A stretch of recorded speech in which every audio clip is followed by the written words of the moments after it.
High guys, welcome to my channel জুয়েস kitchen. আজ আমি তৈরি করেছি ময়দা দিয়ে গোলা রুটি। গোলা রুটিটা বানানোর জন্য আমি নিয়ে নিচ্ছি ময়দা,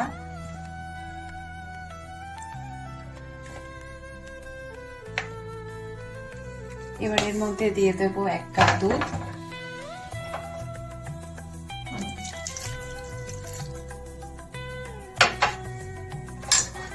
আমি আগে থেকে একটু গাজর কুচিয়ে রেখেছিলাম, গাজর কুচি, পেঁয়াজ আর বিনস দিয়ে দিচ্ছি, আর খুবই সামান্য একটু চিনি, পরিমাণ মতো নুন,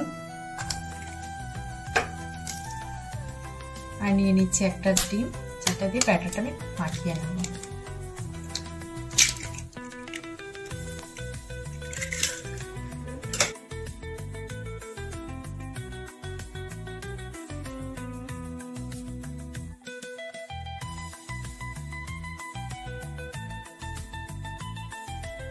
ফ্রাই প্যানটা গরম হয়ে গেছে, এবার ভেজে নেওয়ার জন্য আমি নিয়ে নেব খুবই সামান্য একটু সাদা তেল।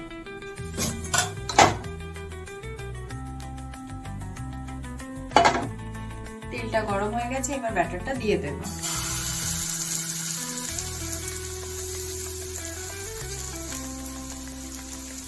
দু মিনিট ঢাকাটা দিয়ে ঢেকে নেব। একটা সাইড ফ্রাই হয়ে গেছে, এবার এটাকে উল্টে দেব অন্য সাইড ফ্রাই করার জন্য। গোলা রুটিটা রেডি হয়ে গেছে, এবার আমি নামিয়ে নিচ্ছি।